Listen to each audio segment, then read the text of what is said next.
Oh, how sweet it is, baby. Sweet 16 Vols are heading that way in Detroit. Welcome to the Vol Bros. My name is Evan. This is my brother Rustin, and we are two Vol Bros who are actually bros in real life. And it was an absolutely huge weekend of Tennessee athletics. Just think about yesterday. The Lady Vols play, men play, baseball plays, Lady Vols softball's playing. Apparently, the swimming team came in fourth in the nationals yesterday. That's pretty cool. Literally in everything school. So just a huge weekend of Tennessee athletics. And it is a good day to be a Vols fan. Let me tell you that much right now. Elijah said, my poor bracket. Yeah, there's a lot of that going around right now. Houston and Texas A&M are about to tip off, and that is if Texas A&M makes it to the Final Four, like I thought they would, I'm going to win every office pool that I'm in, all of them. Nick said, this always happens. I quit doing brackets. I understand. I totally understand. Eric said, what's up, Vol Bros? Our basketball's going to Sweet 16. Heck yeah, baby. Yeah, that's exactly right. Absolutely. Elijah said his Final Four is still intact, though. That's very good. Mine is too. Rustin's is not. Nope. Rustin's bracket has exploded. Thanks to two teams, Kentucky and Auburn. Those two teams have just totally obliterated his bracket. Well, let's talk about the Vols yesterday. Oh, my goodness. Free throws. Rustin, what was your takeaway from yesterday's game? Honestly, kind of disbelief. To shoot as poorly as we did from three, a little frustrating. And I know shooters shoot, but my goodness, at some point you got to go, okay, this ain't falling. You just got to attack the basket. I was a little frustrated we didn't get Tobe more involved earlier in the second half, especially after the first half he had. I know he's a walking foul, but he was yesterday for sure. My favorite one was when he threw the dude to the floor and then turned around and looked at the ref like this, like, what? Yeah. I was like, what are you doing, man? There's cameras everywhere, dude. Like, you're not getting away with that one. You literally grabbed him and threw him down. They ought to call a flagrant one. It was ridiculous. But, I thought senior leadership showed up big. Thought Santi gave him some really good minutes. I thought Josiah was the unsung hero of the whole game. Thought he played extremely well. Would have liked to have seen him be a little more selfish. He had 2 offensive rebounds where he could just gone right back up and gotten the layup, and he kicked it out. In that game, it would have been nice to just take those points. But, I thought overall, if I had told you we were going to shoot, 18% from 3 and 11% from 3. Yeah. It went down. It was 18. Being too generous. It was 18, and then they shot another one and missed it, so then it went down. Yeah. So, 33%. So it was ended up being 12. We were 3 of 25. So if I had told you we were going to shoot 33% from the floor, we were going to shoot 12% and miss 22 threes, and Dalton was going to have an off night. Zakai wasn't really going to give us anything offensively. Santi would be non-existent offensively. You're probably thinking season's over. And somehow we found a way to win. And honestly, like when you look at the numbers, it kind of defies math. Like, yes, Texas didn't actually play that poorly. We were just that exceptionally good on defense. It's mind blowing. I don't honestly. I've looked it over and looked through the numbers and watched back parts of it, and I honestly can't figure out how in the world we did it. But it's pretty incredible. When you look at Texas's numbers, they didn't play that bad. They actually did pretty well. They missed a lot of open shots too.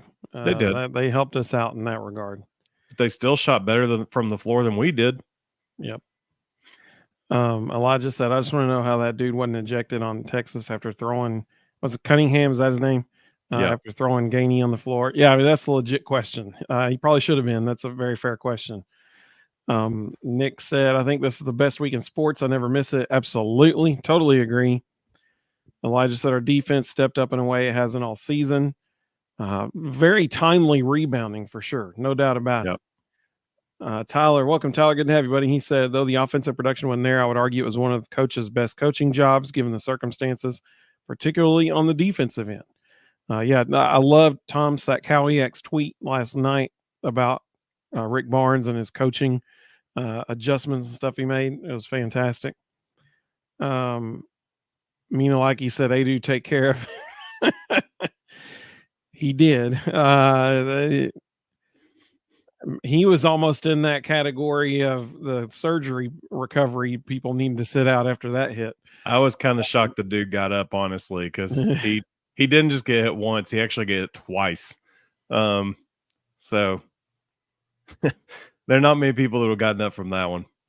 Elijah said Cunningham's played dirty all season. He's played dirty his whole career, seems like. Yeah, totally agree. Tony wasn't pleased with they do last night. He did uncharacteristically miss a lot of shots around the rim that he has been making. Of course, nobody was making shots last night. I'm shocked. I mean, literally, I'm shocked that we won the game because, and even Rick Barnes was. He said that after the game too. He was like, "These are games that you don't win in the tournament when you shoot as poorly as we did." So he understood how fortunate Tennessee was to get out of there with a victory. Dalton Connect. Here's the thing. I was talking to Pat Coe this morning at church about it. Pat, if you're watching, hey buddy. And we were, I told him it was like everybody we're looking at Dalton like, man, he had a horrible game. Dude had 18 points still. And we're like, oh, he played horrible, and he had 18 points. But what have we said over and over and over on this show? How do you win games in March? Making free throws down the stretch when the other team has to foul you to stop the clock. And man, oh man, Adu and Dalton make the last 6 free throws in a row for us. Literally won the game. We won by 4 points. Well, if we don't make those 6 free throws, we lose by 2. So, that literally won the game. Just tremendous making how they made free throws under pressure. I love what Dalton said after the game. He said, growing up, watching the NCAA tournament with my dad, we would always watch these guys making free throws at the end of the game to clinch the games. And he said, I wanted to do that someday. And so coming out of that timeout, before they inbound the ball to him in those last 2 free throws, he told Zakai, I want the ball. And before he even finished it, Zakai said, come get the ball. like they knew where they were going with it. And he stepped up to the line, drained both of them. And he said, as soon as the game was over, he looked up and pointed at his dad in the stands like that. What a cool moment, man. What a cool moment. Elijah makes a great point. He said, this is the game we've always lost in the tournament. So glad to see us get over that hump. Yeah, man, us and everybody else. Nobody wins when you shoot as poorly as we did in the tournament. It's shocking. I saw one thing. It was like teams that shot less than whatever percentage from the field and less from 3 were 0-66 going into last night. Now they are 1-66. We are the one team that shot so poorly and still managed to win. Kudos to their defense, man. That's incredible. But I do have one airing of grievances against the NCAA Rules Committee. It's the dumbest rule exists. So here's the thing. And I tweeted, last night during the game as we saw that league getting smaller and smaller and smaller. In the first half, I understand going back and changing the call and taking the points off the board for what was called a goaltend but wasn't. I get that. I understand that. But here's the thing. When the dude blocked that shot, he blocked the ball out of bounds. So Tennessee would have retained possession. Instead, they waited 5 or 7 minutes, and then during the next media timeout, they went and reviewed it and said, nope, wasn't a goaltend, take the points off the board. But coming out of that media timeout, it was Texas's ball. No, that is not okay, because instead of retaining possession, now Tennessee loses points and loses possession. They essentially had a possession stolen from them by the officials. That is not okay. if you can go back and you can take points off the board, which is a major game decision. I mean, man, look at how many games have been decided by 2 or less points in this tournament so far, or have gone into overtime because they're tied at the end of the game. Like Creighton and Oregon last night, double overtime is an incredible game. If you can go back and you can remove points from a team score, then you know what? You can definitely go back and say, okay, the ball went out of bounds over there, so they're going to get the ball side out on that sideline, put this much time on the play clock, and let them have this possession inbounding the ball right there. You can definitely do that. Like that is easy to do. Instead of handing the ball to Texas, you just hand it to Tennessee and let them inbound the ball. Like that is not some crazy difficult rule to change. That is incredibly simple.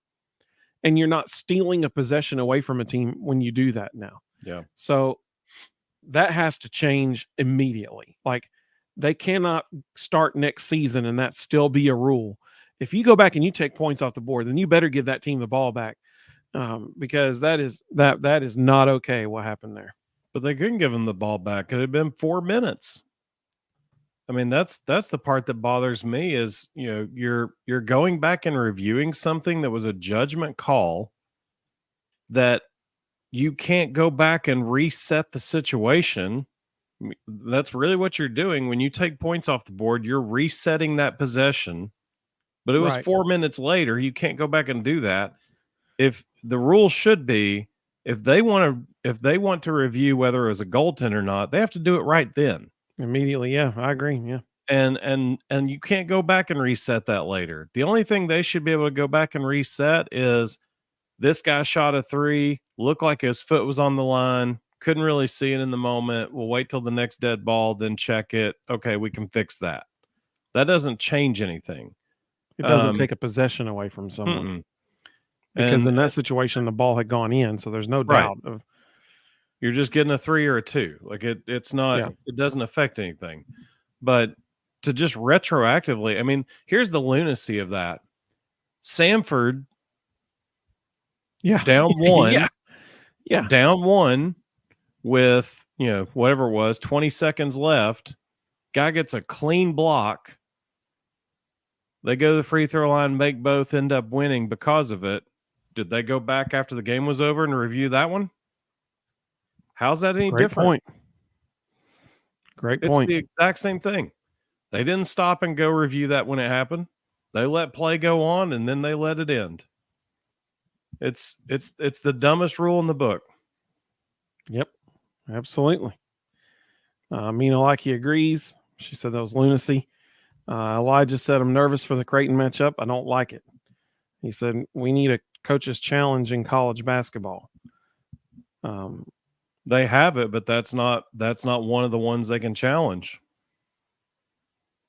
Well, I mean, we have an officials under 2 minutes thing. No, I don't get that. Each coach has a challenge they can use, and if they lose the challenge, they lose a timeout. It just happened to Nate Oates in the Grand Canyon, Alabama game just now. I think the under 2 minute thing should change as well. I mean, here's the deal. If it's under 2 minutes, fine, whatever. But there could be a possession way earlier in the half that has every bit as much impact on the end of the game as that one under 2 minutes does. So I don't get that the 2 minute cutoff there. If they're saying it's to speed the game up, well, then take away all the commercials. We're still playing 2 20-minute halves in college basketball, and yet games, up until this year, games lasted 2 hours at the most typically. Now they're minimum 2.5 because of all the commercials all the time. So if you want to speed the game up, take some of that away. But nobody's going to do that because that means there's less money coming in. Tony said, if we don't shoot much better, Creighton will beat us. 12% from 3 won't cut it. Agreed. He said, I want to see less threes and more going to the basket, but I guess that's just me. Well, if you're laying bricks from outside, then they need to attack the basket. They got caught up in the whole shoot mentality, and they, it's so illogical. But I don't know how you sit there and watch Tobey have the first half he had in that slobber knocker of a game and not go, all right, he's got 5 fouls. We're going to use them all. Get him out there and let's pound it inside. He could have given us a little bit of a cushion in the second half if we'd attacked it with him a little bit more. Mina, like he said, if only we knew someone on the rules committee. Oh, I guarantee you that will be the first point of emphasis when the off-season meetings happen. And if anybody is wondering who she's referring to, it's Coach Rick Barnes. he is who Mina Lackey is referring to. He's actually the chair of that committee. Yeah. Carl said, "Got my tinfoil hat on. I'm here for it. Show of hands. How many thought instant replay would eliminate all these bad calls?" I mean, the problem is I get it.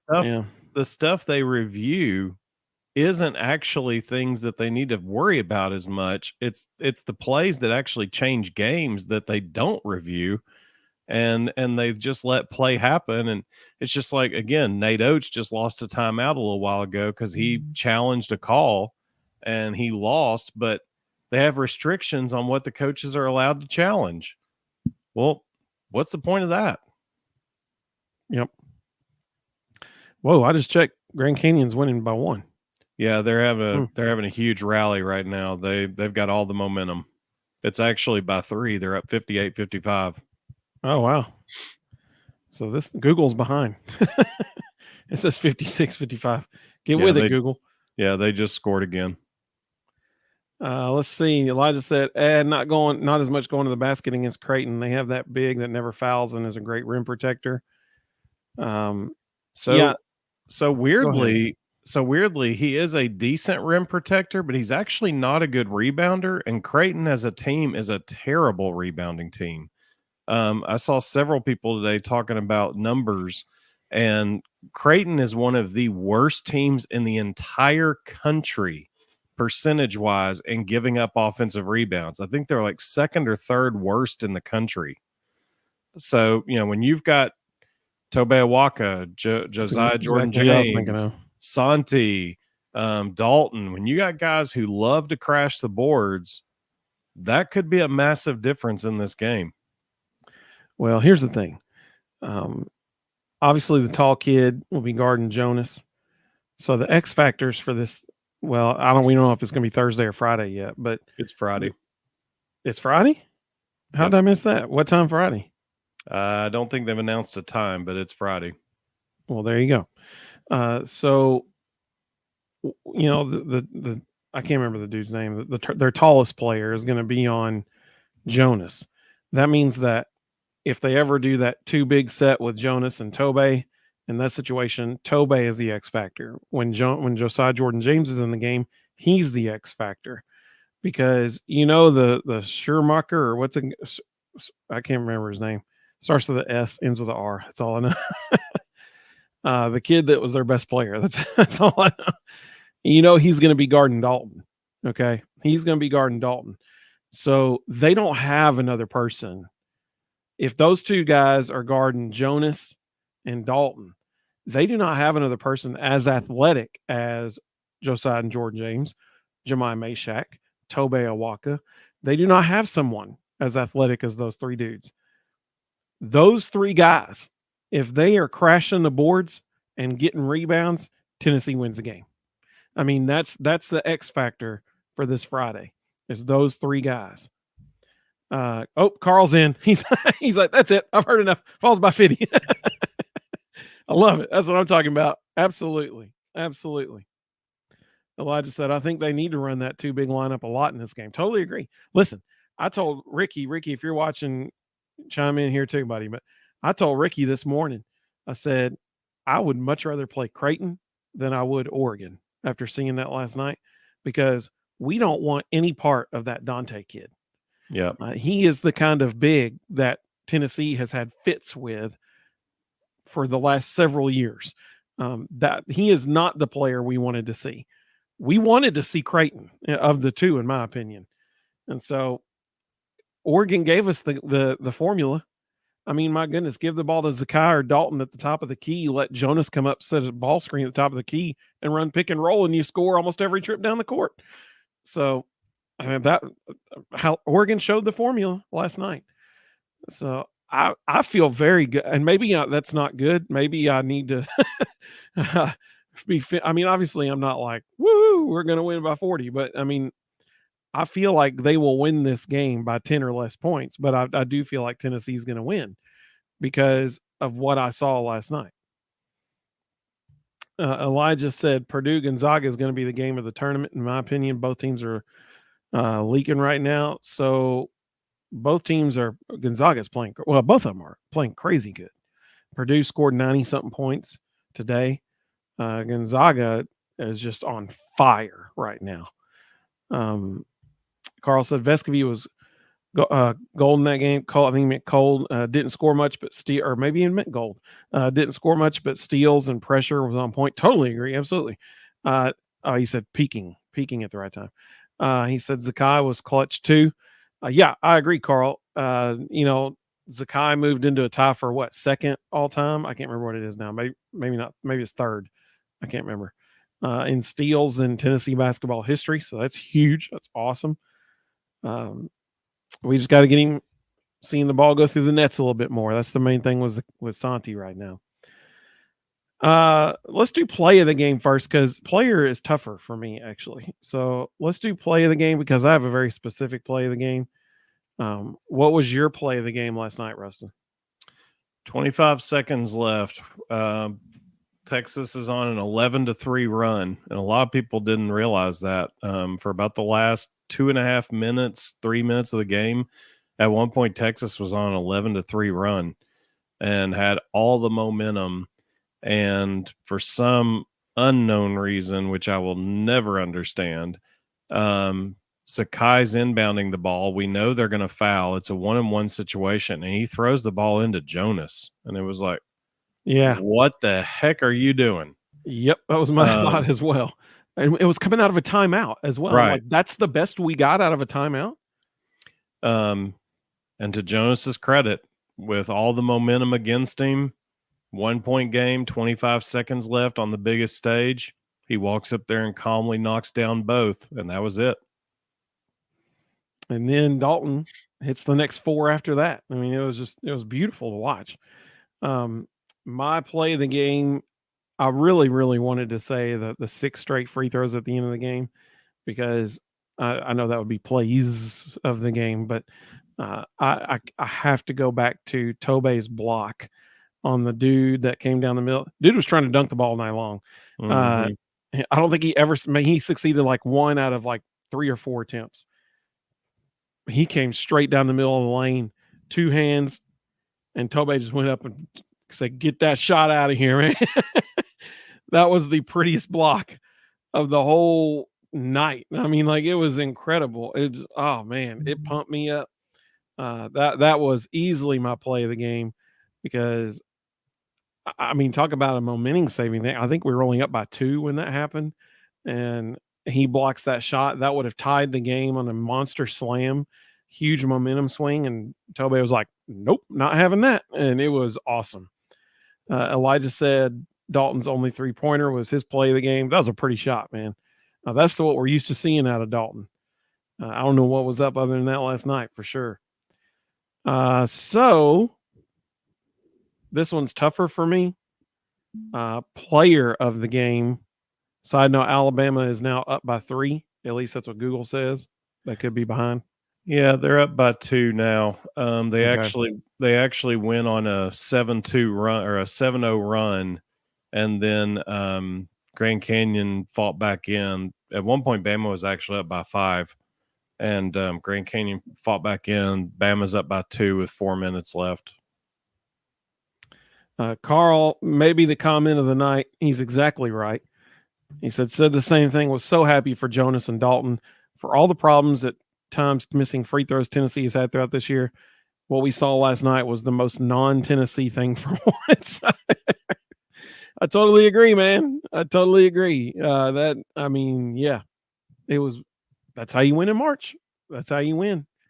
And kudos to the guys for making the shots. I mean, they won the game.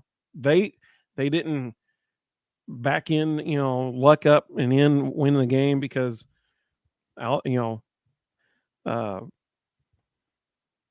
Texas. Couldn't even think we probably had Alabama on my mind there. Texas missed shots. No, Tennessee went out and won the game on the free throw line at the end of the game. Kudos to those guys. Like you said, her play of the game was Adu's knee to the groin of that dude. The knee retaliation, absolutely. That was felt. I had to hurt a little bit. If Waka was a little taller, he's a grown man. He is a grown man for sure. Incredible rebounder. So, who was your player of the game, Rustin? So, honorable mention to Sakai for being an Iron Man. Went all 40 minutes, never came off the court. He didn't actually have that great of a night. I mean, he actually had 7 assists, but he had 4 turnovers, so that kind of cancels out. He did a fantastic job defensively on the ball. Would have liked to have gotten a little more out of him offensively. He was pretty off there. 2 of 12 from the field, so not good. But he hit the only 3 in the first half. That was it, and then he didn't hit any more in the second half. Yeah. So kudos to him for going 40 minutes. Again, honorable mention to Tobe, 10 points in 11 minutes. Most of those were in the first half. Would have liked to have seen them get him more involved early in the second half, continue that streak he was on. For whatever reason, they opted not to, but I felt like he played fantastic. Dalton had the quietest 18 points in the history of college basketball, so not giving it to him.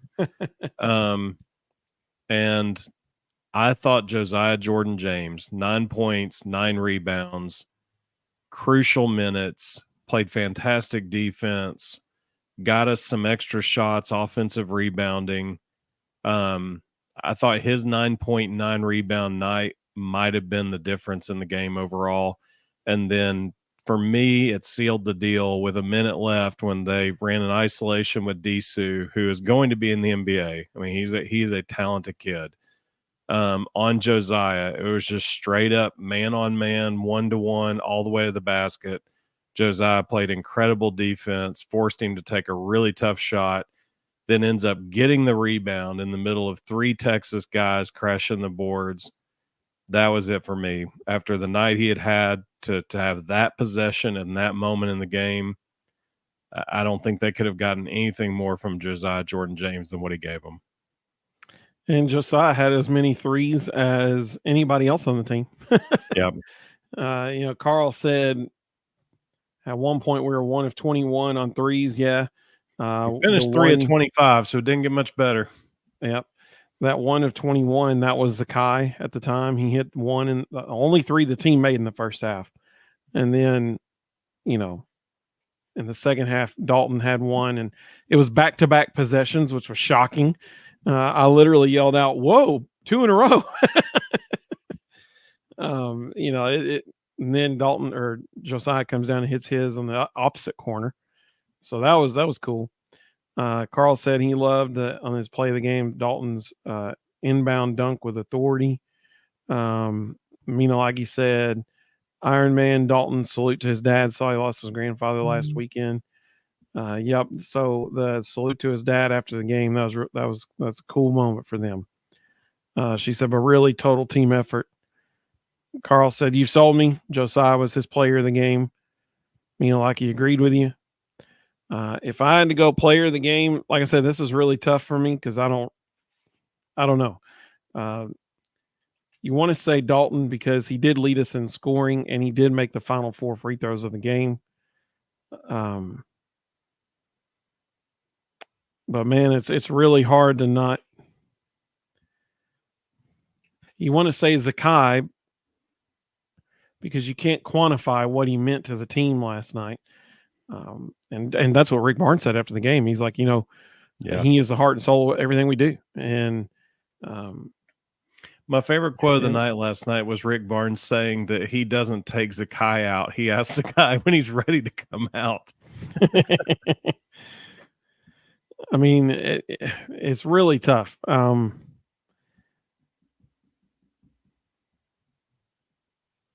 But I mean, I have to go Dalton because, like he said, Zakai does so much. He sure does. But I have to go Dalton because, let's be honest, man, But then you look at what Jonas and Josiah and Tobey, the three of them, did on the boards. See, this is a good problem to have, because you want to say, if we don't have Dalton, we don't win that game last night because of the shots he made down the stretch. But if we don't have Zakai, we don't win that game last night. From all the assists on the pick and rolls he had, he had a perfect opportunity for an alley-oop to Josiah, and he threw the ball into like the third row of the second level. I was like, who was that to? But I mean, hey, no problem. Like, yeah, I got you. JP Estrella had 2 rebounds and a turnover in less than a minute. He did. Could go with him. I mean, you look at Josiah, and I'm thinking specifically of Josiah and Jonas. If we don't have either one of those guys, we do not win that game last night because of what they did on defensive rebounding. Yep. So I really don't know who should be the player of the game. I guess because of those last 4 free throws, I'm going to go Dalton. He sealed the game. Let's see. Tony said teams are trying to get Dalton to get the ball to his teammates. They're willing to let the others shoot, not worried about them beating them. They have to start making some shots. 100% agree. 100% agree. Absolutely, Tony. Nick said Dalton was clutch. Absolutely. Papa J. Hey, welcome, Papa J. Good to have you. He said, we must drive to the basket this next game, get their bigs in foul trouble for sure. They give the ball to Josiah, let him isolate him, because whoever's guarding him is not going to be anywhere near as athletic as him.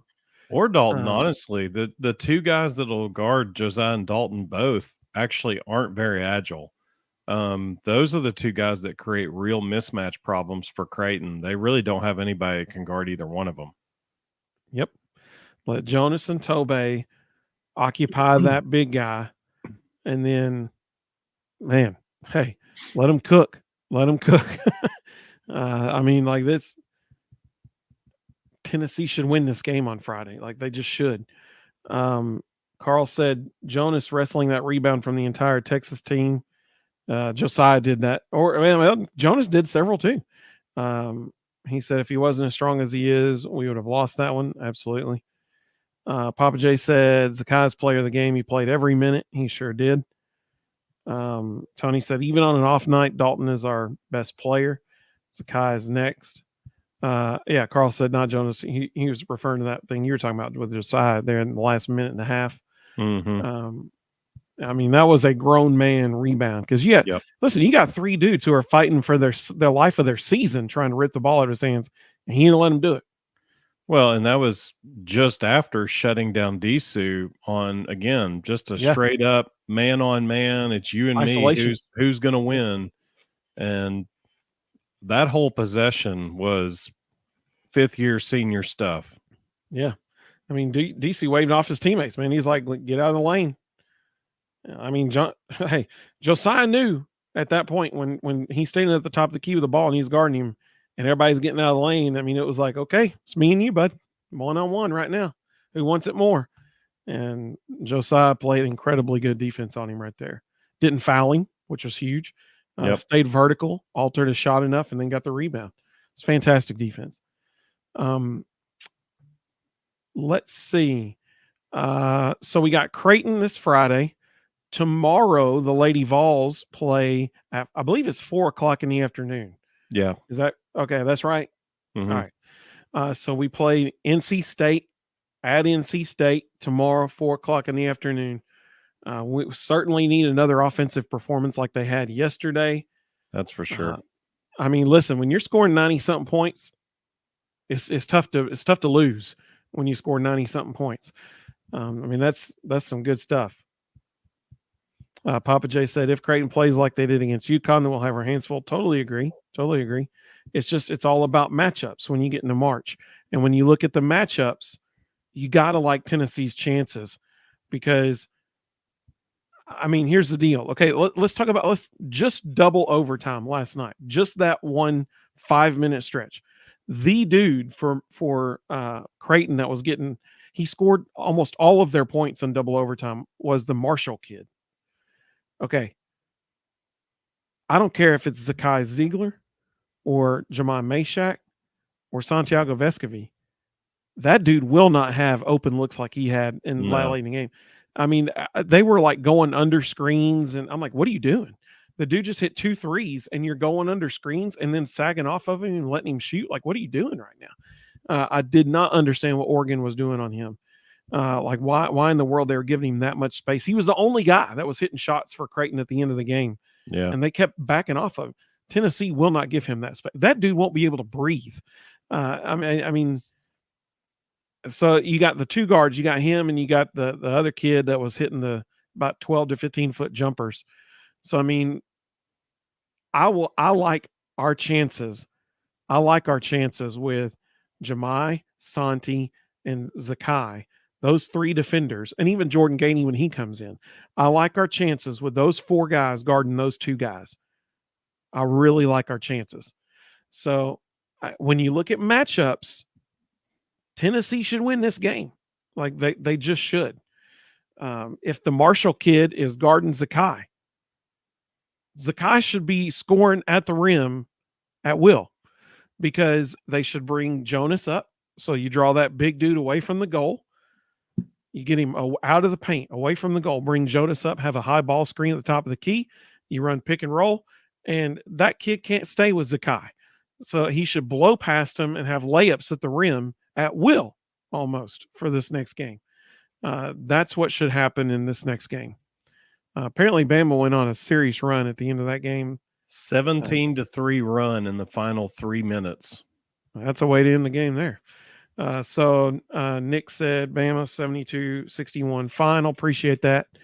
Carl said Ducks thought they had it last night. Yeah, they sure did. They sure did. And I'm really glad we're not playing them, because that is not a good matchup for us. Yeah. I would much rather play Creighton than Oregon, because of it's all about the matchups in March. And not just the Dante kid. You know, we struggle with teams with really long athletic wings. So you add the Dante i.e. kid, Mississippi State and the Matthews kid.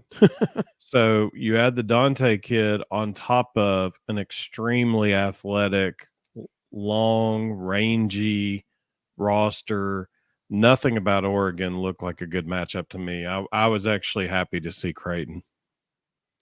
Yeah, I mean, when you look at top to bottom, 1 through 5, and who the matchups will be, this sets up much better for Tennessee. Much, much better. Let's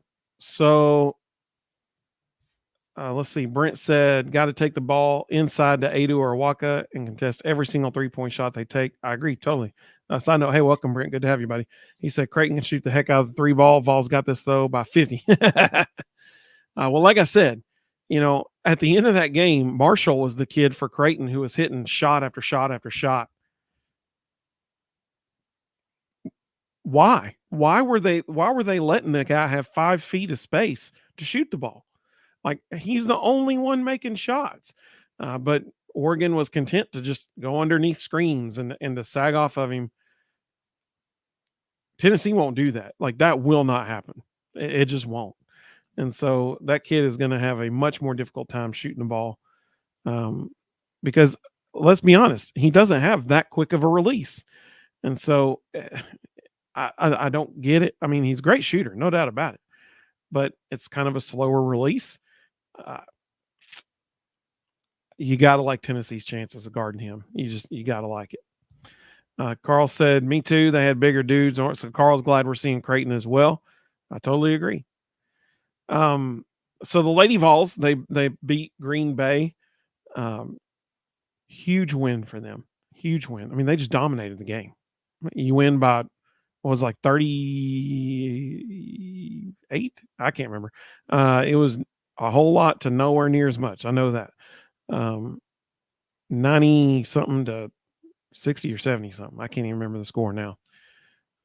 Mina, like he said, I was worried about Creighton. Now I'm excited. Hey, I'm glad. I appreciate that. It was 29, 92 to 63. There you go. Braden said, what's up, guys? What did I miss? Well, a little. But sorry, buddy. It's been 40. We're 40 minutes in. So we've already talked about basketball. We talked about the Texas game. We talked about the Creighton game. And now we're going to talk about Lady Vols real quick. Rustin, what did you like? What did you like in what you saw from the Lady Vols? Honestly, I was kind of stunned. I was shocked that they shot the ball as well as they did. I was shocked that they handled Green Bay as well as they did. Green Bay's head coach is a legend. He's probably one of the least known winningest coaches in women's college basketball history. He's got almost 800 wins as a coach. Typically has a really good team. Up to that game, they'd been very good against slow physical teams. They typically just pick you apart, but they never looked comfortable. We kind of bullied them, which I was surprised they allowed themselves to be bullied. And we shot insanely high percentages. We were 58% from the field, 40% from three. That has not been who the Lady Vols have been to this point. So that was just, the whole thing was just very surprising. I hope they keep it up. They're facing another legend tomorrow. Wes Moore will have his team prepared. They will come out with a really strong game plan.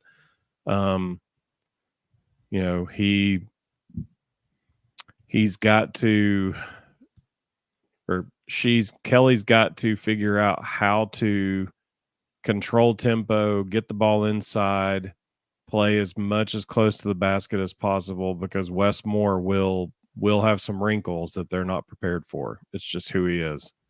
So it's going to be a tough one. I mean, no doubt. You got a tremendous basketball coach in Wes Moore. Tennessee has to have another offensive performance like they did. Was it yesterday? Yeah, yesterday. Mm-hmm. So they got to have it. I mean, they have to. If they want to have a shot in this one, they got to shoot the ball as well as they did. It should be a great game. I mean, it should be a great game. Can Tennessee win? Absolutely, they can. I mean, look what they did. They should have beat South Carolina already this year. So in the SEC tournament. So I mean, can they win? Absolutely. But they have to have another just stellar game. Couple of the comments that came through. Papa J said Creighton is hot right now. We not as much. I totally agree about us part. We were stone cold yesterday. We could not hit water if we jumped out of a boat. However, Creighton was, I think we came away out of that game thinking, oh, they're hot right now because of the Marshall kid in double overtime. Here's the deal. At the end of regulation, Creighton had only scored 62 points. And they only scored 26 points in the second half. They were really struggling shooting the ball in the second half because Oregon was playing excellent defense. The Schumacher, whatever his name, I can't remember his name. Shireman, there we go. That kid, Schumacher, Swanson. I knew it started with an S. Samsonite. Yeah. Samsonite. Yeah. He was not a factor almost at all. I mean, like he was clearly, but not what they are used to having production out of him. And it's because the defense shut him down. Okay. Well, you have two guys, one who was SEC Defensive Player of the Year, and you could argue that he is the second best defender on his own team. Jemai Mashak and Zakai. I mean, you would put Jemai on that kid because he's too big for Zakai to guard. But I think the idea that Creighton is hot right now is they're a good team. But coming out of that game against Oregon, they did not get hot until double overtime when the Marshall kid started hitting. I mean, he hit like 3 threes in double overtime. Well, and everybody also has to remember this weekend's gone. It's done. Yep, absolutely. It's not going to be the same. No teams are going to show up and play the same next weekend. It's just not how it goes. Everybody's going to go home. They're going to work on what they need to work on. They're going to develop game plan for the upcoming game. And it's going to, they're taking almost a week off. Like it's not going to be the same. And some of those days are going to be spent traveling. Tennessee's got to go to Detroit. So they've got travel built in. They're going to be practicing in strange gyms. Like you never know what you're going to get. You're going to show up and be as consistent as you can and try to do the exact same things you do every other day of the week. But, who knows? Some gyms have weird backdrops. You practice all week long and you try to replicate what you're going to see, but you just can't simulate it. It's when you get to this point in the tournament, it's a crapshoot. Like whoever shows up and plays the best on any given night is who's going to win. And sometimes there's no rhyme or reason for it. Well, if we're talking about a team who's hot right now, we have to look at Gonzaga. That's who's hot. They are shooting the lights out right now, consistently. Like I said, the score of the Creighton and Oregon game last night is deceptive because, Creighton finished the game with 86 points, but 62 of that was in regulation. So the last 24 points of the game happened in overtime and double overtime. So that really they scored 86 points in a game and a half, or a game and a fourth, a half of a half. So that score is a little deceptive. So once again, when we think about this upcoming weekend, Rick Barnes in the postgame, he said in the locker room, we just won the Charlotte Invitational. Now we got to go win the Detroit Invitational. And when you look at this weekend, the first matchup, you have to like it better than either of the teams waiting in the Elite Eight if Tennessee wins against Creighton. But when you look at the Creighton matchup, you have to like that one because, once again, it's all about matchups. Much better situation for Tennessee than Oregon because you don't have to face like Rustin said it perfectly earlier. We had a bunch of people who just joined us. Reed, we appreciate you, buddy. Reed just retweeted our live stream and a whole bunch of people, like 100 people just joined. So Reed, we appreciate you, bud. So to recap what we just said about this upcoming weekend, Rustin made a great point. Tennessee, matchup-wise, has struggled against teams with long, rangy wing players. And obviously, we all know, historically, we've struggled against a team with a really good big dude that's athletic. The last several years, we've struggled against teams like that. Well, that's Oregon. That's Mississippi State. The Matthews kid from Mississippi State, he destroyed us in the SEC tournament. Like that's the teams that we've struggled against, and that's Oregon. When you look at Creighton, you have to like the matchups across the board. They got the tall kid that's a great post player. So he takes up Jonas, right? And he takes up, hey, Carl, that's a great idea, buddy. Carl said, hit that like button, please. I appreciate that. Absolutely. He takes up Jonas. You look at the Marshall kid, and I can't remember the other kid's name. That's the 2 guard that was hitting like 12, 15-foot jumpers. So between those two guys, you've got Santi Vescovi, and you got Zakai Ziegler guarding them. Zakai Ziegler will not give Marshall anywhere near as much space as Oregon was giving him in double overtime. It's not going to happen. You got Dalton, who will probably be guarding their 4, and I bet they'll have Josiah Jordan James on, what's the kid's name? Sturmeyer's? Shireman there. Samsonite. Yeah. I knew it started with an S. So I bet they'll have Josiah guarding that kid because Josiah is a better defender than Dalton is. I mean, you got to like those matchups. You just have to. And Tennessee is definitely deeper than Creighton is. I mean, this is a good matchup for Tennessee. What's not a good matchup for Tennessee is what's waiting in the Elite Eight if they make it that far. Gonzaga and Purdue, both not a good matchup for Tennessee. Purdue, not only do you have players that you have to match up against, but you apparently have the cabal of officials, NCAA officials, who have decided that they are risking their own professional careers to protect Zach Edey at all costs. It's mind-boggling. You look at the dude and they call a foul on you. So that is not you want to talk about Tennessee fans being irate on Twitter and stuff. Well, just wait if they play Purdue. So everybody in Vol Nation is a Gonzaga basketball fan this upcoming weekend on Friday. Not on Sunday, but on Friday. Let's see some of the comments that came through there. Let's see. Jeff, welcome, Jeff. Good to have you, buddy. He said, I'd like to see Adu go up stronger around the rim instead of settling for layups and 3-footers. I want to see him attack the rim and go up strong as he is. Absolutely. Totally agree, man. He does have that touch especially with his left hand, the little jump hook he's developed this year. For some reason, it wasn't going down last night, but like I said, nothing was last night.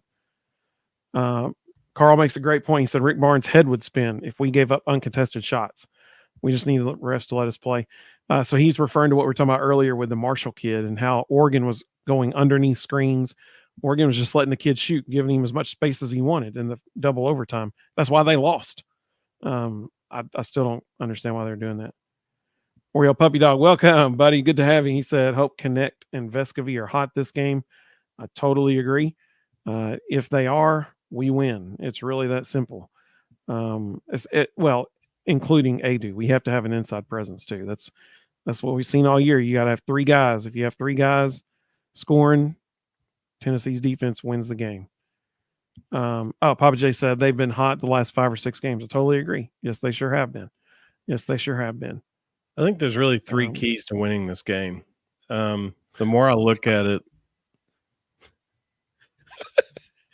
Okay, Carl must have been on Twitter last night because people were saying this on Twitter that the Marshall kid looks like a hobbit. So that's what Carl's referencing here. Go ahead, Rustin. I think there's really 3 things. The more I look at this and the more I look at the numbers, I think there's really 3 ways or 3 things that for Tennessee they're going to decide how they win this game. The first one being Creighton's top 4 players score 82% of their points. Their bench gives them almost nothing. Mm-hmm. They have no depth at all. Okay, to your point, Seth Greenberg said the exact same thing. He said something very similar to what you just said on College Game Day a week and a half ago. They were talking about teams. It was in the conference tournament weekend, and they were talking about teams that could make a run. And people were like, man, Creighton, they're such a good team. And he goes, I agree with you 1 through 4, but after that, and he did like that, and that's exactly to your point, exactly what you're saying. So if we can get a lot of movement going on offense, get a lot of attacking to the basket, and get a couple of those guys in foul trouble and get into their bench, they can't stay with us. Like those guys on the bench do not score. So I think that's number 1. And they didn't last night. No, they haven't all year. All of their points in overtime came from 3 dudes. Yeah, overtime and double overtime. They haven't all year. Look at their roster. Like it is a drastic discrepancy. You've got the first 4 scorers, and they're all 12 to 18 points a game, and then number 5 is like 5 points a game, and then every guy on the bench is 1 or 2 points. I mean, there's nothing coming from the rest of those guys. So, you got to get into their bench, get a couple of their main guys in foul trouble. And that comes with movement and attacking the basket. The second thing is we need about 10 second chance points. We need to be, if they're the second or third worst team in the country allowing offensive rebounds, we need to be crashing the boards and getting lots of second chance points. We don't need to worry about how many threes we hit or how Santi does or any of this stuff. At this point in the season, it's all about can you put the ball in the basket? That's all that matters. And if that's second chance points off putbacks and tip ins and layups, awesome. Take every one of them.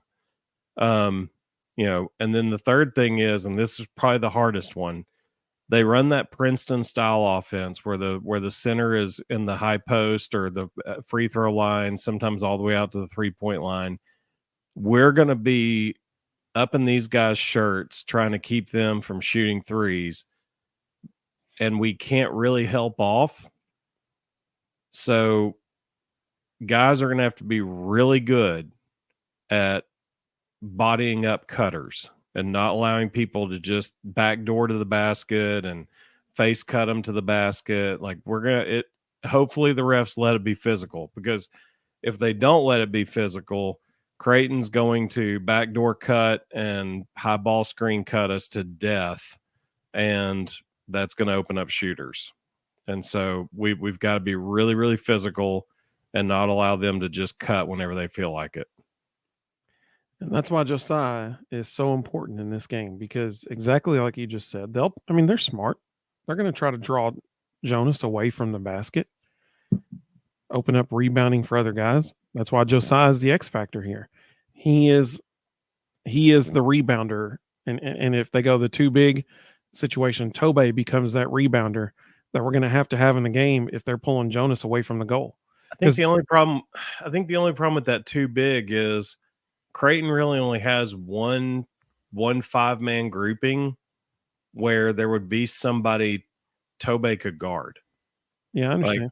Like most of the time, the guys they have out there, I don't see a second guy that, like, Jonas is going to have the 7-footer. I don't see who the other one is that Tobe could guard. And that concerns me a little bit. And you do have to honor the when they pull that 7-footer up to the top of the key, Jonas has to go out there. Yeah. You have to honor the dude because he can shoot it. So that's why Josiah, whoever the number 4 in the game at the time is, I doubt we'll see a lineup where Dalton's the 4. But you have to guard that 4-man. He's going to be the one that's going to be rebounding the ball, which is why Josiah is such an important factor in this game. He has to have a big game. Darius said, "Go Vols from Dayton, Ohio. This team must hit their shots against a good Creighton team." Totally. They better hit their shots every single. They're lucky they got out of that one last night. They better hit their shots every game. I totally agree. Mr. Jones said Dalton got that clunker out of the way. He'll drop 30 next game minimum. Okay, I agree with you. And it's because of what we said earlier. Oregon has already given Tennessee the blueprint of how to beat Creighton. Oregon ran that high ball screen at the top of the key, pick and roll with Dante and Quizzendorf. What was the dude's name? Cuisinart. Yeah, there we go. I'm really on point with the names for people. Mm-hmm. Samsonite. They showed us the formula for beating them. You run a high ball screen, pick and roll, and they got points at will off that last night. Okay. Run Jonas up there and let Zakai and or Dalton, either one of them, doesn't matter, run the high ball screen, pick and roll. They won't stop it. Like, they won't. So Dalton could very well easily. I mean, he had an off night. He had a clunker last night and he scored 18 points. Like, that's crazy that he's able to do that. I think a 30-point game is very doable because it's just going to be set up for him to succeed. Sam, welcome, Sam. Good to have you. He said you have to run Creighton off 3-point line, absolutely, and cover the 7'2" center. It's going to be tough, especially if Connect is the only one shooting. If Connect's the only one shooting from here on out, we lose. Like, that's the bottom line. Other people have to make shots. Mr. Jones said, I like the matchup of our team versus anybody. Absolutely. Absolutely. Sam said Zakai better make life not fun for their guards, and he will. Like, that's a thing we have at our advantage right now. It's all about matchups. You got to like that matchup. Even though Creighton's guard oriented, I wouldn't honestly, it wouldn't bother me at all if we turned this into a track meet. If we decided to press the entire game, never let them get into their offensive sets, make that 7-2 kid run up and down the floor about 150 times. Again, there's no bench. Like, if you can get into their bench, you've got them. Absolutely. So, if this turned into a 90-88 game, I'm on board. Let's turn it into the highest scoring track meet humanly possible. Absolutely. Let's see. Elijah makes a good point. He said, I need Purdue to lose. I don't want to foul out all of our centers in 5 minutes. Agreed, buddy. That's why Gonzaga we really need Gonzaga to beat Purdue. Like, we just do. Let's see. Big O on X. Welcome. He said, we had been step up at the free throw line that missed some coming down the stretch. Just big. Absolutely. That was awesome to see them so clutch at the free throw line late in the game. That was beautiful because that's what March is all about. You win in March by making free throws down the stretch. Carl's pumped. Carl's ready to. Carl's like, let's throw the ball out there tomorrow, man. Let's go at it. Let's get it. I love it, Carl. That's what I'm talking about. Let's see. Mr. Jones said, I want a rematch with Purdue so we can redeem ourselves to be the best. You want to beat the best. I agree, Mr. Jones. I agree. Unfortunately, I also know that if that happens, we are not.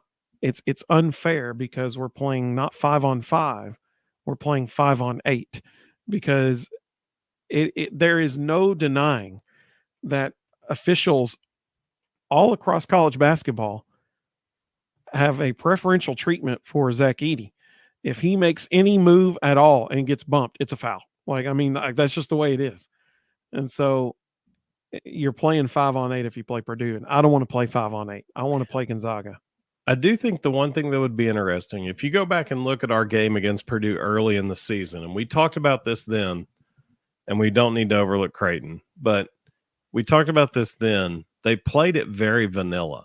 Like they really didn't show anything. It was pretty much just straight up man on man. And if you go back and watch it, he got a couple of calls, but he didn't get nearly as many as he does most nights. And I almost wonder if that's because Rick Barnes is the chair of the rules committee. Like every ref, I'm serious. Every ref knows that. They all know he's going to cite every little thing. And this summer, they're going to have to sit in a room with him and go over all the different rules and what needs to be addressed. And he shows up with video footage of everything. I honestly, I think it helps that he's the chair of that committee. I don't see Zach Edey getting as many calls. And like we said back then, when we lost that game, we played really vanilla. And I feel like we were hiding some things in case this happened. Like we were kind of holding on to some stuff going, just in case we see them again when it matters, we're not going to show all our cards. Because we didn't do anything out of the ordinary. And I think we're going to see some guys doubling down on him. I think we're going to see when Jemai Mashak's in, I think we're going to see him anytime he catches the ball, Shaq sprinting to just make his life miserable. I think we're going to see some things that they haven't shown yet that they've just been holding on to for that game. Well, let's not forget Mashak asked Rick Barnes to guard him when they played him in Maui. He said, I want to guard him. Let me guard him. and he did. He let him guard him. Let's see here. Elijah, fantastic. This may be the best comment of the whole night so far. He said, Dalton hadn't had 2 stinkers in a row when he's healthy. Yep. Look for a big bounce back game from him. Totally agree, man. You're exactly right. 100%. Darius asked a fantastic question. He said, will 70, 80 points be enough to beat Creighton? Yeah. I don't know. They only scored 62 in the first half, or in the game last night. Yep. In regulation, they scored 62 points last night. Mm-hmm. And I think it's safe to say that Tennessee is a better defensive team than Oregon. However, I'm too gun shy. I'll say this. I think 85 is enough. Well, I mean, if you look at just sheer numbers, Creighton on the year is averaging 80.5 points per game. So essentially 81 points a game. You know, that includes non-conference games where they're playing absolutely nobody and, score 95 to 100. So, I mean, I think in real games against real competition, they're probably about a 70 to 75 point team. So I think 80 can do it. That's fair. Absolutely. Richard, welcome, Richard. Good to have you, buddy. He said Alabama, North Carolina will be a good game. Totally agree. 2 very similar teams. That should be, it's going to be, if you like getting up and down the court, that's going to be a fun game to watch for sure. Mr. Jones said we have to hit some threes. Amen, my brother. 100%. You cannot go 3 for 25 ever again in this tournament and expect to win. It's a shocker. I mean, like I said, even Rick Barnes was surprised they won last night when they only hit 3 of 25 from the line or from 3. Yeah, Elijah said what you were saying earlier. We need to make them guard us so we wear their legs down. Absolutely. Yeah, for sure. Sam said a team that only plays 5 is crying to be run around the gym at a hectic pace. Absolutely. Yep. Richard said he thinks Tennessee will beat Creighton. Let's see. Mr. Jones says whatever it takes is what we need to do. I totally agree. Yes, absolutely. Richard said A&M is giving Houston all they can handle. I got to go check that score. I got A&M in the Final Four, so that's a big deal for me. I think they're still at halftime. Yeah, Houston's up 5 at the half. Hey, I like it. They're in striking distance. I like it.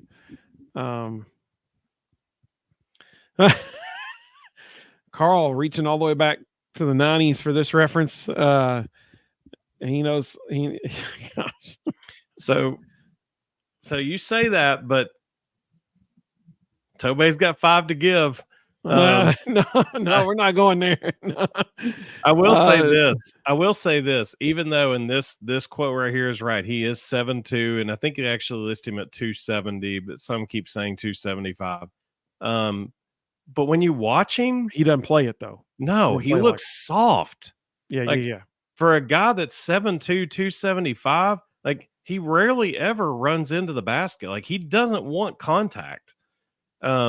Yeah, Dante, he didn't want any of Dante last night. Yeah, Dante bullied him all over the floor. Yeah. Yes, Jeff. Yes, he said Triple J needs to be on that. That's how we win on Friday. That right there, what Jeff just said. Josiah has to be on the boards all night long. Absolutely. Papa J said that you're 100% correct. I totally agree. He said we have to know when to stop shooting three. Amen. Last night, at the latest, halfway through the second half, it should have been like, you know what? It's not happening. At that point, they were 3 of 23. And they ended up 3 of 25. And that's the point when I was like, where's Tobey?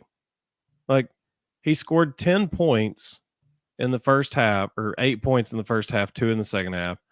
And like, he dominated inside in the first half. And in the second half, we just kind of forgot him. Like, we didn't really go back to it. Yeah. I was like, nothing's changed. Like, these guys didn't all of a sudden get better at halftime. Go pound him again. So Mr. Jones has an interesting strategy. Put Zakai out. So 5'9" Zakai Ziegler on 7'2". What's his face? I cannot remember that guy's name to save my life. Zakai's from New York City. I guarantee he's got a few tricks at that height. I cannot remember that dude's name to save my life. It's not Sturmeyer or whatever the other guy's name is. Shireman, that's it. I'm really struggling with those names. No, the 7-footer is Kalkbrenner. Brunner something. What was it? Ryan Kalkbrenner. Oh, I had part of it. Mm-hmm. Hey, Zach got here. Zach said, I'm home now. You put Zakai guarding a 7-footer at the top of the key, and what Adu did to that Cunningham kid would pale in comparison to what Zakai would do to that 7-footer. And they would never see any of it. Zach said, I'm home now. Go Vols, baby. Let's get that W Friday. Man, I hope so. I don't want to play Purdue. I want to play Gonzaga. Let's see. Richard said, every team has a game where they have a close game, and Tennessee got theirs out of the way. Well, I think every game from this point out is going to be close for sure. Yeah. Sam makes a great point. He said, I think our guards need to pick them up full court the whole game. Yeah, that's what Rustin was saying earlier. Run them to death. I mean, we have listen, we can run Jemai Meshack, Jordan Gainey, Freddie DeLeon for that matter. We got 5 dudes to guard 2 of theirs. Cam Carr is more than happy to fly around for 3 minutes and take 18 shots. Absolutely. Let him go. Yeah. So we have, and listen, we said this, they don't sub. Like, they just don't do that, especially the 1 through 3 players.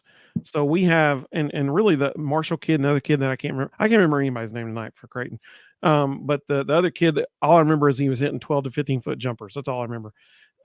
Those 2 guys, Marshall and the other guy,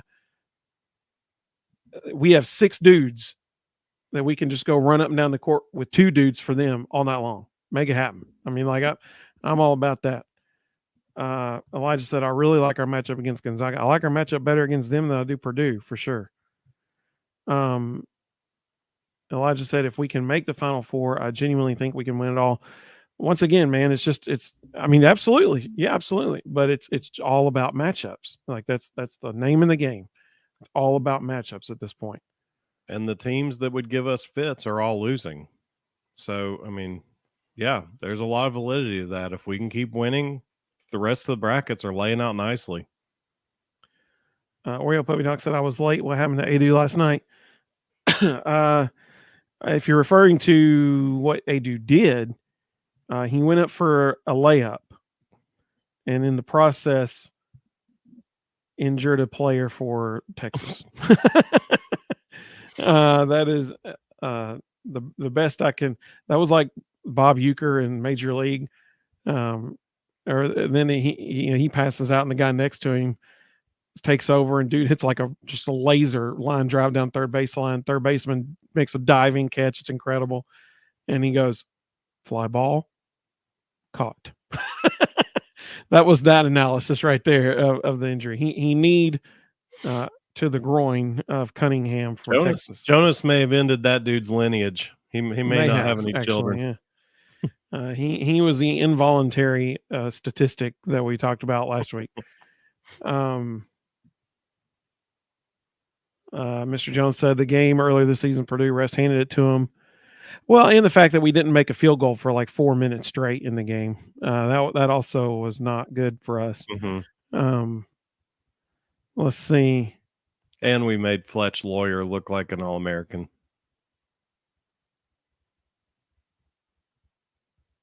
Yeah, Elijah makes a good point. So he was talking about how you were referring to that game against Purdue earlier, and he said, you mentioned that it's sad how you say not as many calls, but he still shot 17 free throws. And you're right. I mean, that's exactly right. And he also, and listen, what's the Purdue's coach? I cannot think of anybody's name tonight to save my life. What's Purdue's coach's name? Brad Painter. That's him, Painter. All right. So, he was ticked off during that game earlier this year. Like he was getting onto the officials because he thought Edey should have been going to the line even more.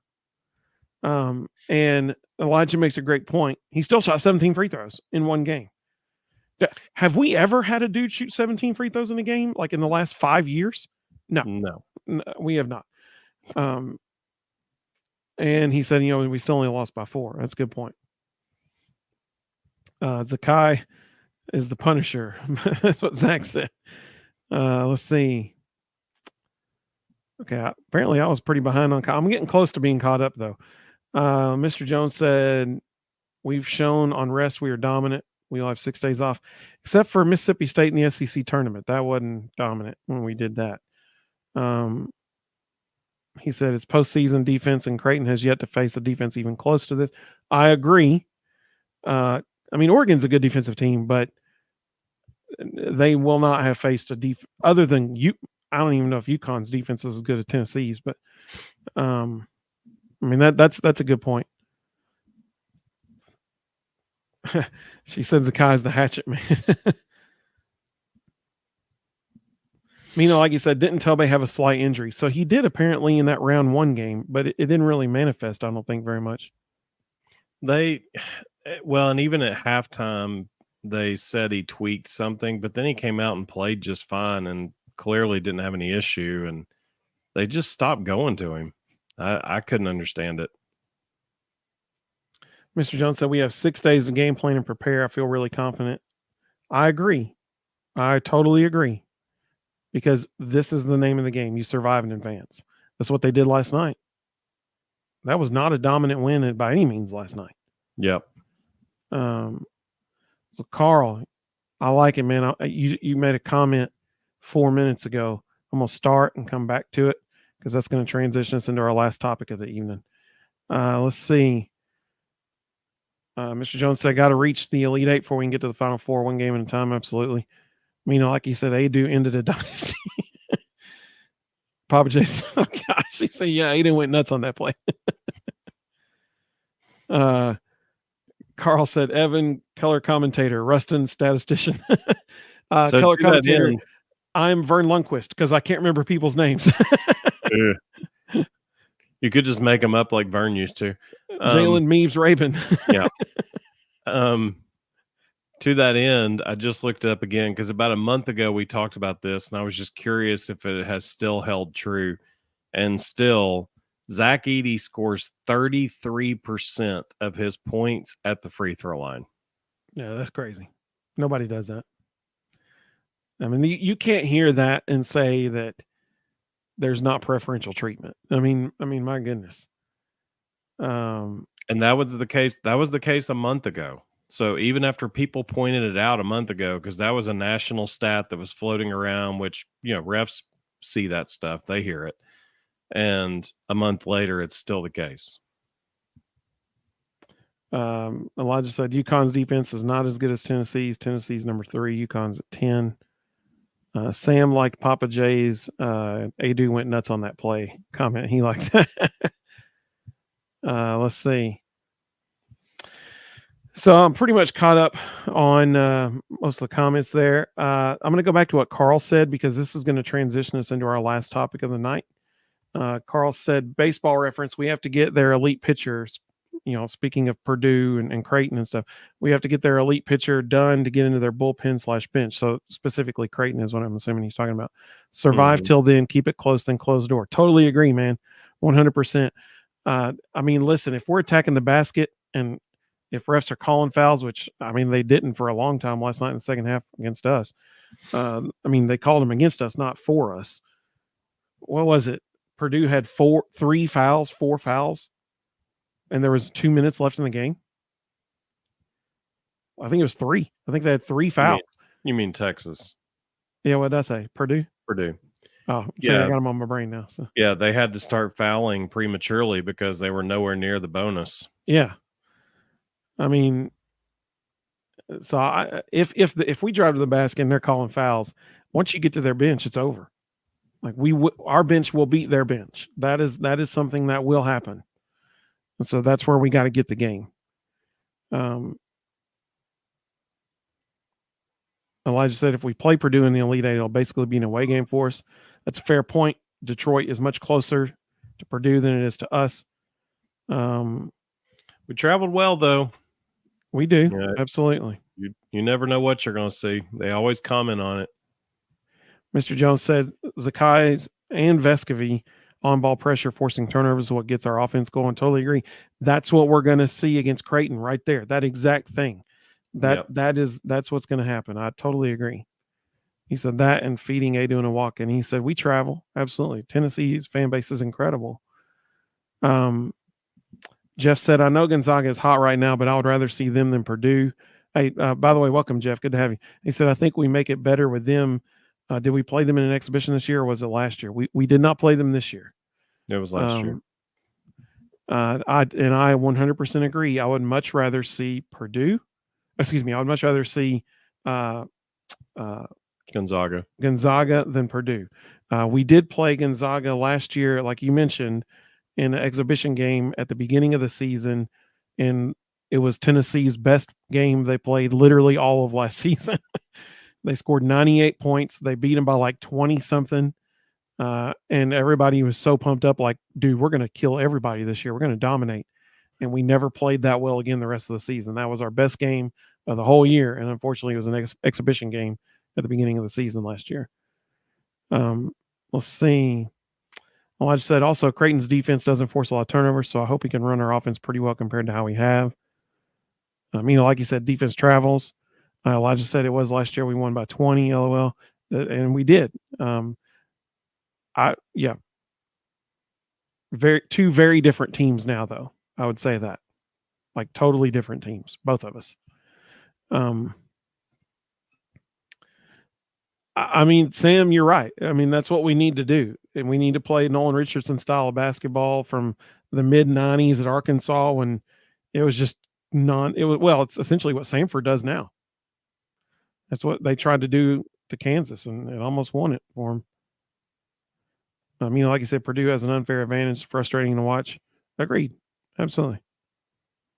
Elijah said this Tennessee team is better and the Gonzaga team is worse than it was at the time, in my opinion. I agree. Oh, gosh. Mr. Jones has started with his puns here. It's great to be. Oh wait, no, great to be. Yeah, I got you. I see what you did there. Nice. Oreo Puppy Dog said Texas A&M's down by 5. I'm gonna have to go watch that. So let's get to our last topic of the night, and that is baseball. Man, yeah, just like Mr. Jones said, it's great to be a Tennessee Vol. Side note, I would just a public service announcement. If you attend a Tennessee baseball game this year at Lindsey Nelson Stadium, do yourself a favor. Do not park anywhere behind the outfield wall because the statistical likelihood that your car will get hit by a baseball is probably like 90%. I mean, it is unbelievable what Tennessee is doing. Hey, Carl, thank you, buddy. And Santiago vasectomy kind of missed. Carl, thank you so much for that super chat. You are so kind and generous. We really do appreciate it, man. That's awesome, man. Thank you so much. Here's the thing. Tennessee baseball, anytime they come to the plate in their half of the inning, it is must-see TV. Everybody in America needs to be tuned in to watch these guys hit the ball because it is incredible. Tennessee is very, very good at hitting baseballs over the outfield fence. Let's recap what they did this weekend. Rustin, in a 2-game series, how many games ended in a run rule victory for Tennessee? You mean in a 3-game series? What I say? 2. Oh, well, I gave away the answer. Yeah. I had that in my mind instead of the 3-game series. Yeah, Friday and Sunday. And weirdly, both games we had 15 runs on 13 hits. In 6 innings because they ended in the 7th. We didn't even have to hit in the bottom of the 7th either game. So they scored 15 runs in 6 innings. Like, that's insane. Against a team that won the national championship 2 years ago. Like, holy cow. I mean, absolutely incredible.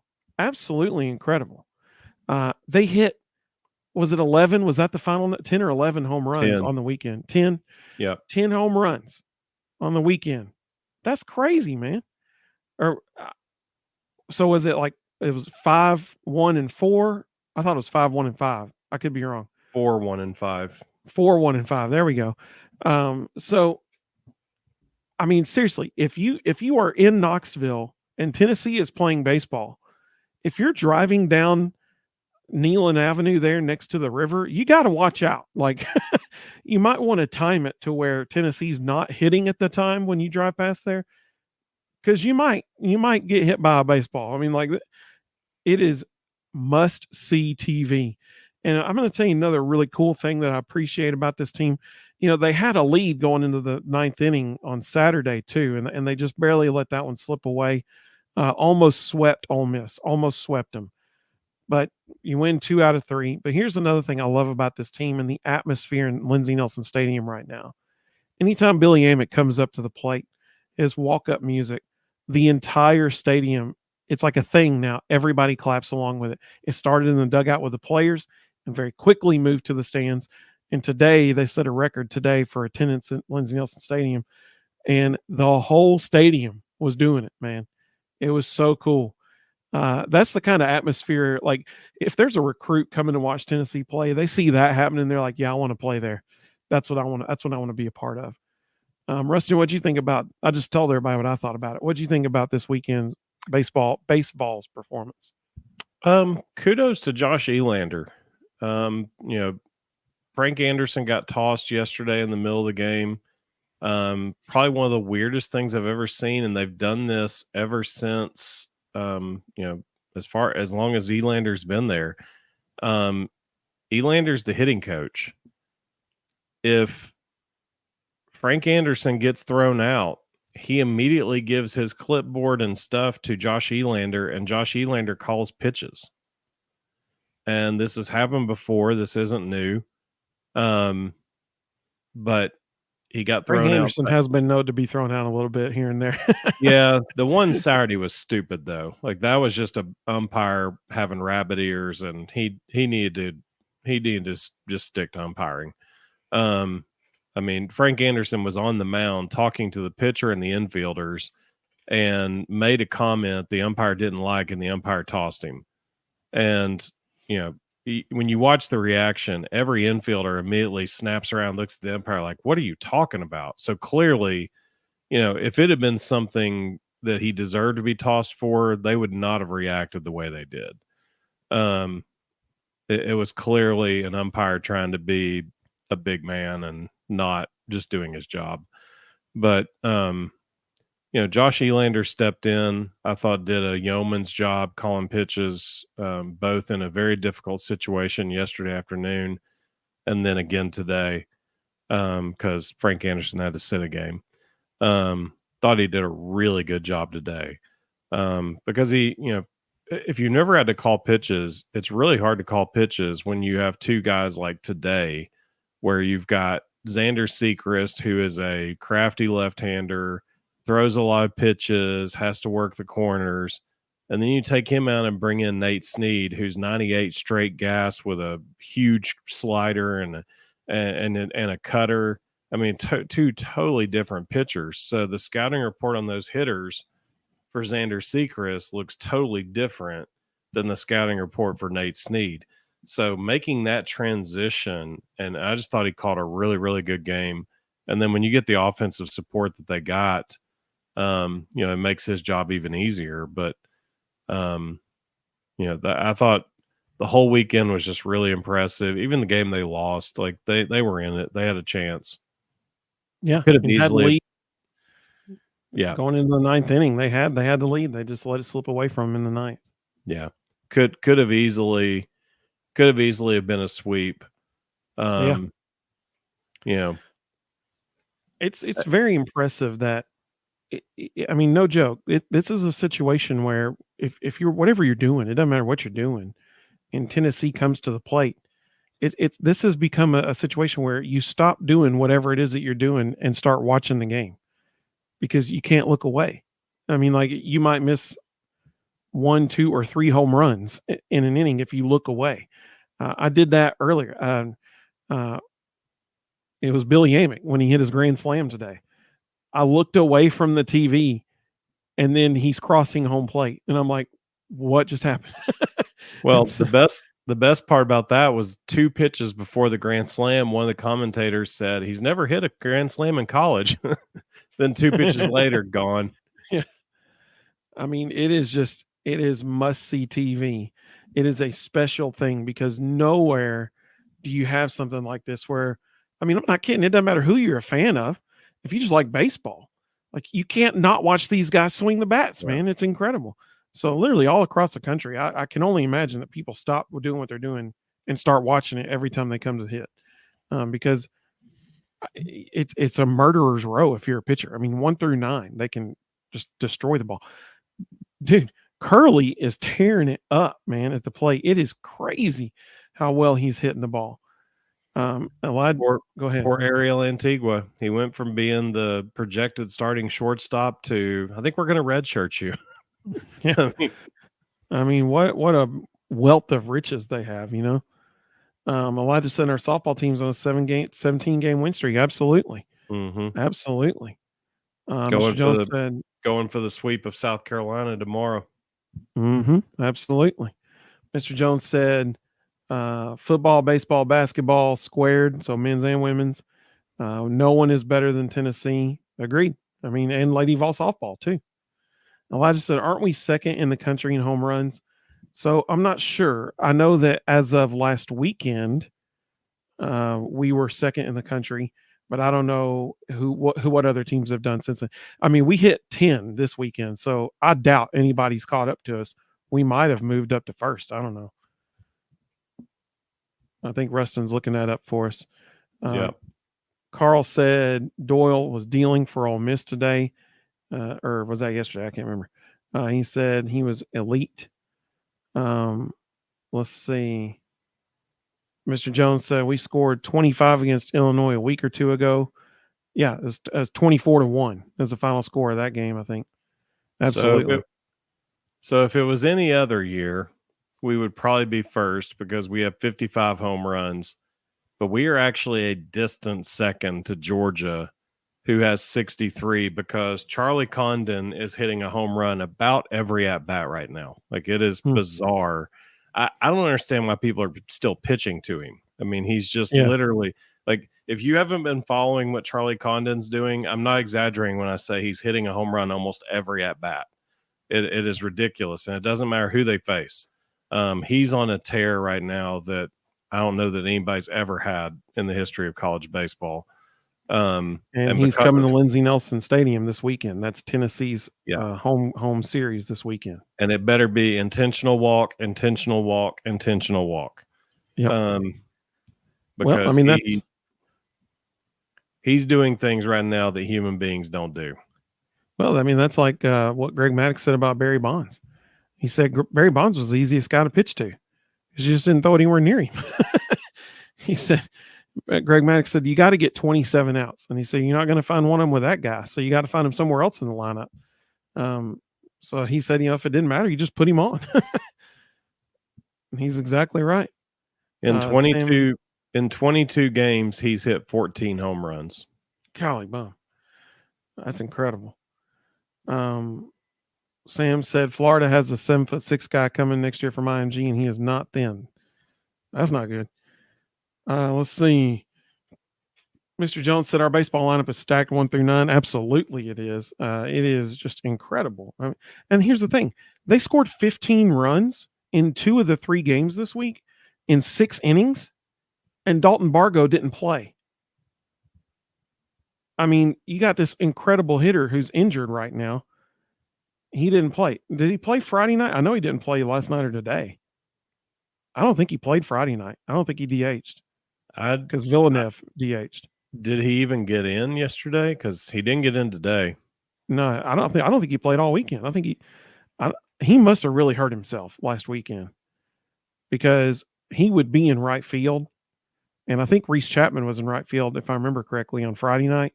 Yeah, and played very well. Then they had Inslee in the game. He did get a pinch hit yesterday. He had an RBI. Okay. All right, good. So at least he's showing up, and getting a hit. Because I mean that's a tremendous hitter, and they didn't even need him this weekend. I mean it's incredible, man, what they're doing right now. It's absolutely incredible. Carl said, which tells us how much power the Vols have. Ole Miss home runs, but not near what the Vols did. Absolutely. Let's see. Apparently Houston extended their lead. The one Dylan Dreiling hit today, poor kid hung Dylan his bat, and I think there's people in Farragut that were trying to figure out what hit the top of their house. It was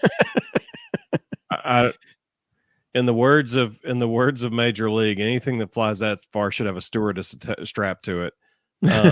It was I have not seen many balls travel that far that fast. Like that thing, that was unbelievable. Reed, welcome, Reed. Good to have you, buddy. He said, went to a game a few weeks back, got to my seats, home run, double. So I'm assuming he's talking about the game that Christian Moore and Blake Burke started the game with back-to-back solo home runs, and then Billy Amick hit a double to start the game. Yep, that was one heck of a start to a baseball game right there. And it's must-see TV, man. It's just incredible. Let's see. Mr. Jones said Heupel needs to recruit Meshack to play DB and Tobey to play tight end and defensive end. Let's see. Elijah said, I have news, guys. Sweet 16 tip times announced. All right, let us know. And he might have already. He did. He said, looks like 10. Oh, no. Is that Eastern? That has to be Central Time. He said, looks like Tennessee will tip around 10 to 10:30 p.m. Friday. That has to be Central Time. No, it's 10 o'clock Eastern. Holy cow. Oh, my goodness. Well, that stinks. We opened as a 2.5 point favorite in Vegas. Yeah, I think that's fair. I can see that. Let's see some of the other comments that came through. Hey, Reed, if you're still watching, buddy, I appreciate you retweeting or reposting. X doesn't like to say tweeting, but reposting the live stream because like 400 people joined after you shared it, man. You're the man. We should have known we'd be the 10 o'clock game because the first game starts at 7:30, and that's Zach Edey against Gonzaga. They weren't going to put us first. Like that's CBS and all. The tournament wanted that game. Yeah, for sure. Mr. Jones said Dylan Dreiling is really good. He's consistent at the plate. He is this year, especially. I'm sure that's because it's his second year in the program now. Like Rustin said, he destroyed that ball today. Just destroyed it. Let's see. Carl said Beam got going, but throws with less motion than last year. Seems like maybe trying to protect his arm a little bit. Very hittable pitch.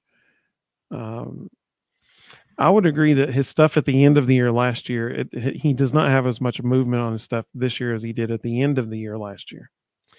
It's been a little weird. He's not throwing his changeup as much as he did last year, and that's his out pitch. And I don't really understand why, honestly. But he's definitely not throwing it as much. Let's see. Carl said Doyle was Saturday. Yep. Let's see. Sam said if Joe Milton got on the mound, he might scare some folks because of it's like a major league with what's his face? I can't remember names tonight, but Wild Thing. In the first one. Zach said I was in Tennessee Wednesday. I believe I saw you, Evan. Hey, that'd be cool. I don't remember where I was on Wednesday. What was Wednesday? But that's cool if you did, man. That's awesome. Hey, if you're ever up here again, say hey to me. Let's see. Yeah, Elijah was talking about what time the game started. Carl said Saturday Billy Amick didn't have a hit, and he doesn't think Curley at short or Villeneuve. I think you're confusing Billy Amick with Dylan Dreiling. Dreiling, Curley, and Villeneuve all went hitless Saturday. Billy Amick had a hit. He struck out 3 times, but he also had a hit. Zach said, put us anytime, any network will crush everyone. I love you, Zach. I love your attitude, man. It's awesome. Mr. Jones said, I think the pitching just gets better as the season progresses. Yeah, I would agree with that. They get more feel of the ball, and I agree. Yeah. And how they can control it. And keep in mind too, AJ Russell's still not full strength. Like he's on a pitch count. I was really surprised they left him out there Saturday as long as they did, because he got well over 60 pitches. And Tony had said earlier, after last weekend's performance, that he wasn't supposed to go over 50. So I was a little surprised that they left him out there as long as they did. It ended up hurting. But he's not at full strength. I mean, last year at the end of the season, he was topping out 97, 98. Right now he's throwing 91, 92. So, he's still got a lot of gas in the tank, and he'll come back, and barring injury, we will be a very dangerous team at the end of the season. Sean, welcome, Sean. Sean has maybe the stat of the night. I love this. He said, good thing is every SEC game in the tournament after 8 p.m. so far has been a win. Any before that have been losses. A&M doesn't done yet, so this might be untrue in a little bit. I love it, man. Let's see. Reed just said 10 p.m. tip would bother if they didn't just play 40 minutes of inspired basketball against Texas with a late tip. Yeah, I totally agree. And, you really got to think that late tip favors Tennessee. It has to favor Tennessee because if you're worried about sluggishness and that kind of stuff, Tennessee's got way more dudes that can run out there than Creighton does. Creighton, they don't go to their bench. So that has to favor Tennessee. Reed said, always enjoy the show, gents. Hey, you are the man, Reed. We love having you on this show. You're welcome here anytime. The good news is, even though they say it's a 10 o'clock tip, we all know it's going to be more like 10:30. The good news is that's Good Friday. So everything's canceled this weekend, and that's not going to – I don't have to be on a softball field at 8 a.m. Saturday morning. So that will be a blessed thing to be able to sleep in after staying up till 1 a.m. Carl said Jordan Beck won the Rocky Spring Training Award. That's awesome. I did not know that. I'm glad you told me that, Carl. Thank you so much. Mr. Jones said, Trey Lipscomb's having a huge spring for the Nationals. Drew Gilbert's pushing for a starting job in New York or wherever he is now. New York. All these guys are really performing. It's incredible how fast they're shooting up through the ranks in the minors. Mr. Jones said our pitchers have pretty good backup with the lineup they have hitting for them. You're not kidding, buddy. Absolutely. Yep. He said, do you think they get a little lax knowing how good our offense is? That's a great question. I mean, I don't think so. It's just the other team is really good and they have metal bats. Like, I mean, that's the thing. Like, okay, so today we saw at least 2 home runs, one by Christian Moore and one by some dude for Ole Miss. They hit the ball to right field. Probably any other day with a wooden bat, there's no way that's a home run. But with a metal bat, it just carried out. I mean, like, especially Christian Moore's. I mean, that would not be a home run with a wooden bat. Well, the other thing is, and it's a blessing and a curse, Frank Anderson is so adamant about pumping strikes. Sometimes they're in the middle of the zone a little too much. And, it's you want to be there. You want to be over 70% strikes. You want to fill the zone up as much as you can. But sometimes they, especially in pitchers counts, sometimes I feel like they're a little too middle of the plate and not enough chipping at edges. But that's Frank Anderson's philosophy. Like that's just what they're going to do. And when you're in the middle of the plate as much as they are, guys are going to hit. Like it's going to happen. Yep. Elijah said it's looking like we're going to see a national championship rematch in the Sweet 16. Yeah, that East region is it's stout. There's no doubt about that. Absolutely. Let's see. All right. Well, I think I'm going to go watch the last 7 minutes of this Houston game. Yep. This has been absolutely a blast. Thank you all so much for joining us, man. This is so much fun. We love getting to hang out with all of y'all and talk Tennessee athletics. Huge week for Tennessee sports. Lady Vols play tomorrow at 4:00. Baseball team plays Tennessee Tech on Tuesday. You got to think that's even though it's 2 years ago, you got to think that's a revenge game in mind from when they lost that wooden bat game at the Smoky Stadium against Tennessee Tech 2 years ago. And then obviously this weekend, just a huge game Friday night. Huge game. Carl said, so impressed with Christian Moore and Blake Burke rarely chasing pitches out of the zone. I agree totally, which is a major, major pro for how Blake was playing especially at the end of the year last year. End of the year last year, Blake chased every low and inside slider that was thrown at him, and he missed every single one of them. So that I totally agree. He said he thought about that too, Rustin. He wants strikes and let the defense cover. Absolutely. Elijah said, love the show, guys. Have a great. Hey, thank you so much, Elijah. We appreciate you, buddy. Mina, like you said, great show. Thanks, bros. Thank you, Mina, like we appreciate you so much. Mr. Jones says 6 days is going to feel like forever for waiting that game. Absolutely. Especially having to wait till 10 or later on that last, night of the game of the night kind of thing. We appreciate everybody so much. We will see everybody Thursday night. We'll go live Thursday because we won't be live on Easter. So, we will definitely go live Thursday looking ahead to the great weekend in front of us. So we hope to see everybody then. And thank you, Sam. We appreciate you, buddy. And we hope everybody has a great evening. And go Vols, baby.